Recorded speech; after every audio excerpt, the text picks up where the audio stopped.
Hello, everyone. It is not Friday and it has been a minute, but I am coming on today. I just finished a class. I'm at Kirtland Air Force Base in New Mexico. Just finished a class, and one of the things that we talked about in there I felt was really relevant to bring forward and talk about here, and that is different dates for different purposes. When you do something a lot, okay, I teach federal retirement like 1 day a week, 4 days a week, been doing it for a very, very long time. You take things for granted, like you know things and you assume that everybody else knows those things too, because it just seems like second nature to you. And definitely, as I was talking to students today about these different dates for different things, I was reminded one more time that the things that I deal with every day regarding federal retirement and benefits are not things that everybody deals with every day. So again, I wanted to come in and talk about that.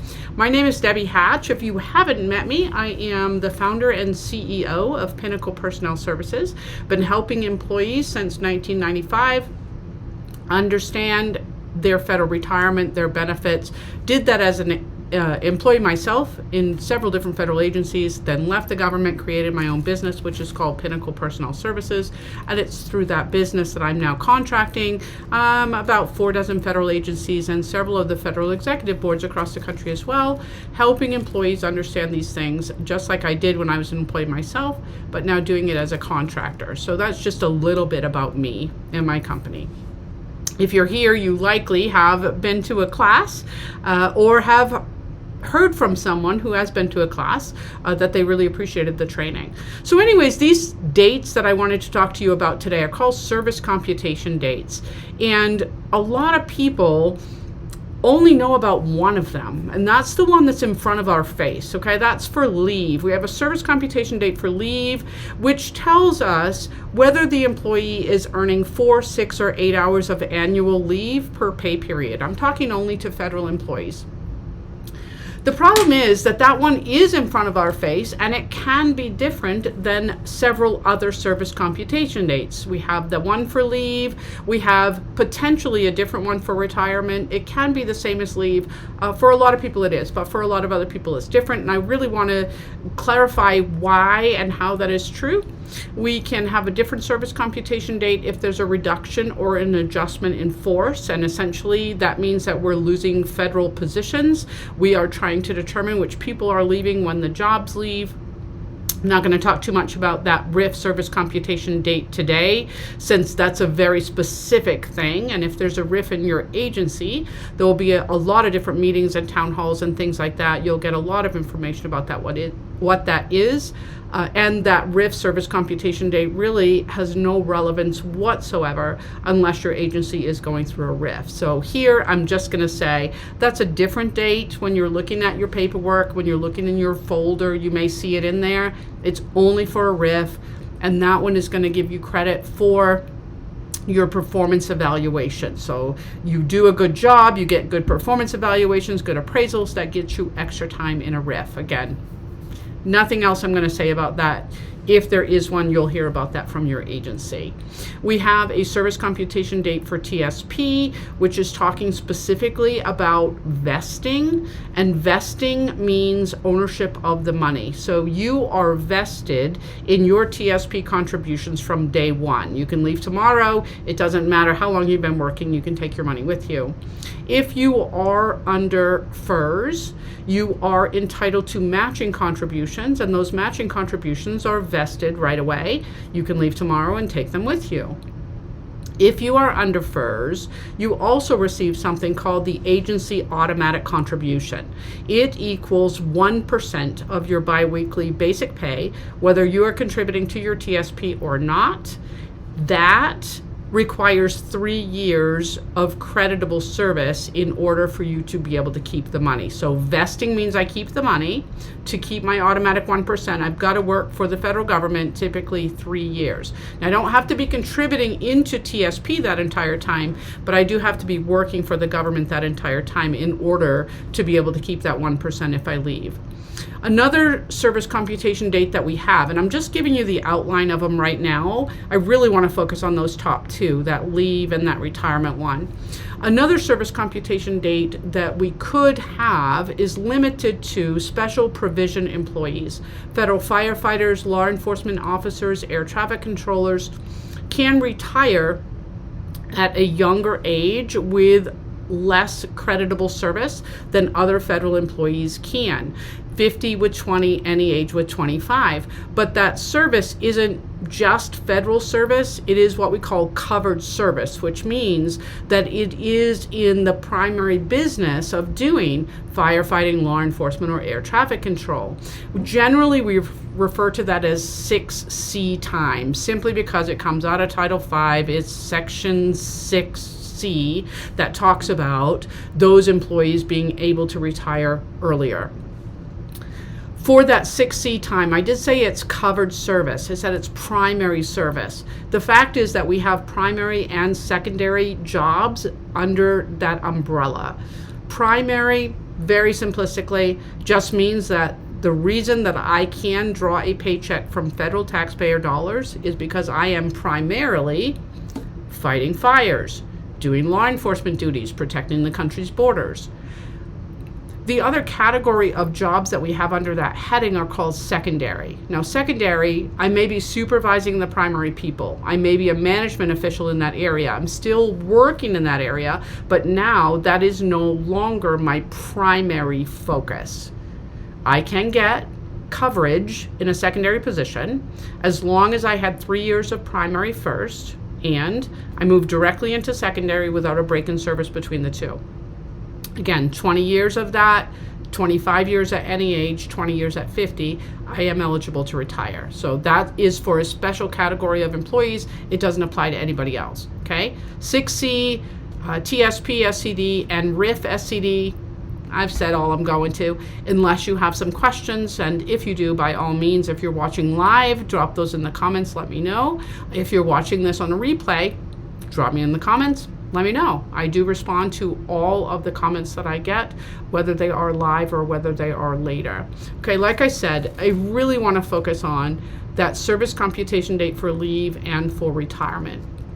The service computation date for leave includes your civil service. It can include active military time. It can include a lot of different pieces of time, meaning that I can get credit for leave for things that aren't going to count in other arenas. So I've given you the regulatory reference. If you're interested in reading that, you can certainly do that. It says creditable service for leave falls into 3 categories: service as a civilian, active duty service in the uniformed services, our military, and other service that is made creditable by specific legislation. So when we're talking about you getting credit for your civilian service, it doesn't have to be in a permanent job. It can be, a lot of times it is, but temporary service can also count towards your leave service computation date. It doesn't generally count towards retirement. Seasonal time, same thing. Term time, permanent time, again, all of your civil service within the federal government can count towards that leave service computation date. You also can potentially, and I'm choosing my words very carefully here, right? There's a lot of ifs, ands, or buts. You could potentially negotiate when you are offered a federal job for the first time to get extra credit for leave purposes. This is true because of the Workforce Flexibility Act that was passed back in October of 2004. If I am coming into a hard-to-fill position and they offer me a job, I could say, yes, I'll take that job, but only if you give me extra credit for leave for stuff I was doing over here that is going to directly correlate with my job. Okay, example I used in this morning's class was, let's say I'm working for the government as a contractor, and there is a GS position that's open, and it's exactly what I was doing as a contractor. They offer me that GS job. I could say, I'll take it, but I want you to give me credit for the work that I did over here as a contractor, even though I wouldn't normally get credit for that. I want you to give me credit for military time over here. I retired from active duty. I don't normally get credit for that leave, but I'm not going to take your job unless you give it to me. And the government says, okay, we'll give it to you. They don't have to. It's a negotiation. They can say yay, nay. If they say yes, they're going to give me that extra credit. It is for leave only. It doesn't count for retirement. If I'm working in a non-appropriated fund job, that time can count for leave. It generally doesn't count towards retirement. If I was in the Peace Corps, if I worked for the USDA as a VISTA volunteer. So all of this time can count into leave. And I made the statement that this one is in front of your face. Because when you look at your standard form 50 personnel action, block 31 specifically says service computation date leave. Leave. Leave. If you look at your pay stub or your leave and earning statement, that also is only showing you the date for leave. Now, like I said, this can be different than retirement because my retirement service computation date is constructed. And the way that we build that is by looking at something called covered service, something that's called deposit service, and adding all of that time together, okay? So covered service includes really small breaks in service. If I'm working in a federal job and I resign at the end of today, and then tomorrow I go somewhere else, and then the next day I come back into the federal government, as long as that break was for 3 days or less, I still get credit for it, for leave and also for retirement. If it's more than 3 days, then that's going to cause my service computation date to be adjusted. Leave without pay is an exception, and I can get credit for that up to 6 months in a calendar year. I try to be very, very clear with people that the reason we're on leave without pay doesn't matter. Whether that's that you're going to school and you've requested leave without pay, it's been approved. Maybe you're a military spouse, you've requested leave without pay. Maybe you're on FMLA, it doesn't matter. If you're on leave without pay, up to 6 months in a calendar year counts towards your retirement. You don't have to pay for that. You don't have to do any paperwork for that. It's going to count automatically. Not if you're out. And I want to be clear on that too, because I had somebody ask this morning about leaving the government and coming back and getting credit for 6 months. No, you have to be in a formal leave without pay status in order to get credit for that 6 months. And it is 6 months per calendar year, which means it could be up to a year. If I had 6 months from, let's say, July to December here and January to June there, all of that would count. My service computation date for retirement would only be adjusted for excess leave without pay. Workers' compensation is not capped at 6 months in the calendar year. That is fully creditable as long as I come back to work. Permanent seasonal employees receive credit for the whole year, even though they aren't working the whole year also. And the way that we do that is by placing them into a non-pay status, right? Leave without pay. As long as it doesn't exceed 6 months in the calendar year, they're going to get credit for that. For retirement, we also can get credit for something called deposit service. Now, from a civilian perspective, this is typically talking about a temporary appointment. There can be some exceptions to that, but I don't want to draw this out today. So typically it's a temporary appointment. As a temporary, I'm not paying into retirement. If I'm not paying into retirement, I'm not getting credit for that time towards retirement. But I can make a deposit. I can buy that time back. Now, the dates are different depending on whether I'm under CSRS, the old system, or whether I'm under FERS, the new system. CSRS, super simple. Whether I pay it back or not, that time is always counting for eligibility, which means it's always included in my service computation date, and that's what I'm talking about today. It may or may not count fully towards the calculation of what they're going to pay me. For FERS, any temporary appointment prior to 1989 can be deposited. That means I have to pay for it. How much are they going to charge me? They look at what I earned in that temporary job. They charge me 1.3% of those earnings and interest. If I pay that, it's called making a deposit. If I make a deposit, then that temporary appointment is going to count. Now, not only for leave, but also for retirement. If I don't make the deposit, that temporary appointment counts for leave, but it doesn't count in any way for retirement. It doesn't get me closer to retirement. It doesn't get calculated in what they're going to pay me for my retirement either. This is where a lot of people run into trouble because they're looking at that leave service computation date on their standard form 50 and assuming that that is also their standard their service computation date for retirement, and it's not. If I had a non-deduction appointment on or after January 1st of 1989 and I'm a FERS person, I generally can't even deposit that time. There are very few exceptions to that, but usually I cannot. So again, many federal employees having different dates for leave and for retirement. Let me go back to the standard form 50 and show you what I'm talking about here, okay? Let's assume that the 50 that I have up here is mine, and block 31, my service computation date for leave, says that I started June 10th of 1993, okay? Let's say that I did. Then I start earning leave as of June 10th of 1993. However, if my first 2 years was in a temporary position, non-deduction, seasonal, then I don't start accruing retirement credit until I get my first permanent job. I started working in 93, I started earning leave in 93, but I got my first perm in 95, then that's when my retirement service computation date is going to start. And again, I don't see that here. It doesn't show me my retirement service computation date anywhere. So if I'm looking at this, making plans to retire on this 1993 date, that's not going to work out for me.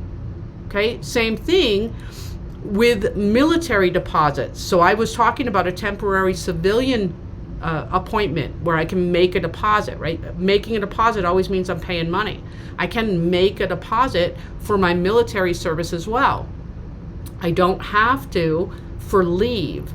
So if this is my 50, let's say that I started working for the federal government in 1997, but before I did that, I did 4 years of active duty. They hire me, I get credit for that 4 years of active duty, leave only. So even though I started in 1997, I have this 1993 leave SCD. My dates are different. Now, if I make a military deposit, if I buy that military time back, then it will be included for retirement also. But if I don't buy it back, my dates are different. Okay? Another time that those dates can be different is that negotiation for leave. I talked about that Workforce Flexibility Act. Working as a contractor 4 years, coming into a GS position, I say, but you got to give me credit. And the government says, okay, that's for leave. It's not for retirement. My dates are different. If I retired active duty, I do not get credit for my 20 years, not even for leave, but I do get credit for campaign time, leave only. So I retired 20 years, but I had 2 years in Iraq. That 2 years can count here for leave. It doesn't count for retirement. So you can see why people would be confused, right? Please do not go off block 31 of your standard form 50 when you're trying to determine when you can retire. That may be correct for your retirement, but for a lot of us, it is not. And so then people will ask me, well, how do I figure out what my retirement service computation date is if they're only showing me leave? Okay, number one, I need to rely on myself, right? The only thing that counts towards my retirement service computation date is the stuff that is annotated in block 30, not 31, block 30 of my standard form 50. When you look at that, you will see any number of things. So I'm going to show you all the codes here just so that you can, have access to them. If block 30 says FERS, FERS Ray, FERS Fray, FERS in any way, I don't care what is after that. If it has FERS there, then that time is counting towards my retirement service computation dates. If I look at block 30 of any of my standard form 50s though, and it says FICA, nothing else, then I was paying Social Security, nothing else. That time counts for leave, but it doesn't count for retirement. So I can do my own research going through all of my 50s and going, okay, this one counts, this one counts, this one doesn't count, that one doesn't count, this one counts, and I can add up all of my time, right? I can also potentially, every agency is different, ask my federal agency if they would do a certified summary of federal service for me, where I actually will have a human resources specialist who's going through all of my paperwork and annotating all of the credit that I have for leave, for retirement, for everything else. Again, every agency is different. Many of them will do that certified summary of federal service if you ask them to, although they might limit you to being able to get one of those once every 2 or 3 years. Some other agencies will say, we're not going to do that until we actually receive a retirement application from you. So you need to take care of yourself, right? You look at all of those 50s, you start with your leave service computation date, and you ask yourself, is this when I started working in my first permanent job? Yes or no? And so I look at this June 10th of 1993 date and I say, yeah, that's when I started working, but it wasn't when I started working in my first permanent job. My first 2 years was as a temporary. So I'm going to take this date and add, not subtract. I'm going to be adding 2 years to it because I'm pushing it out into the future. And then I go, okay, have I made all of my military deposits? No, I haven't. I've got 4 years that I haven't paid for. Okay, I either need to pay for that or I need to add 4 years to this leave service computation date, pushing it out into the future for retirement.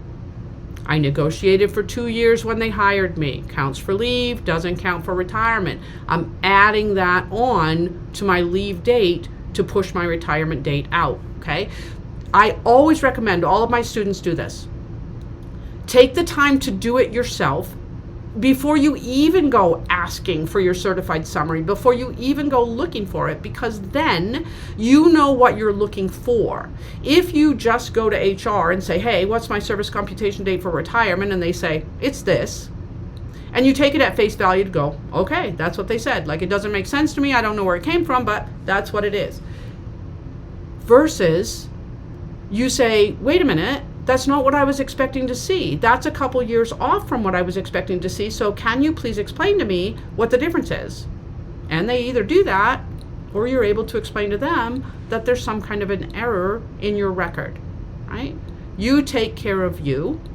Your human resources office is there to help you. You can always ask them to look at the service computation date for you. Again, some of them will do the certified summary, some of them won't, but you can always ask them to look at it. You can also look at your agency's websites. Everybody's different. Everybody's different. Some people have an employee personal page. Some people are using GRB, the government retirement benefits. Some people are simply looking at their EOPF, their electronic official personnel file. So I've given you just a sampling of some of the websites here. Best, though, if you check with your agency. Talk to HR and say, hey, where do I access my records? Like, where can I look at my standard form 50s? And they will tell you specifically for your agency where to go and look at that stuff. It's important. And I would tell you one step even further, maybe, not just looking at it, but making sure that you are getting copies of that paperwork for yourself as well. When you leave the federal government, you lose access to a lot of those systems. And things happen. You know, sometimes stuff gets lost. It's a really, really good idea for you to have copies of everything that you find in your record. Okay. I always come in here saying, I'm going to keep this to 10 minutes. I'm going to keep this to 15 minutes. And then it just ends up taking longer. I hope that you found something beneficial in this discussion of service computation dates. Like I said before, if you're watching it on a replay, drop me a note. Let me know if it was helpful. Let me know if it wasn't. If you have questions, let me know. I'm happy to answer. Thank you so much for catching up with me. I hope that you take care, and I hope that you're planning for your retirement because it comes really quick.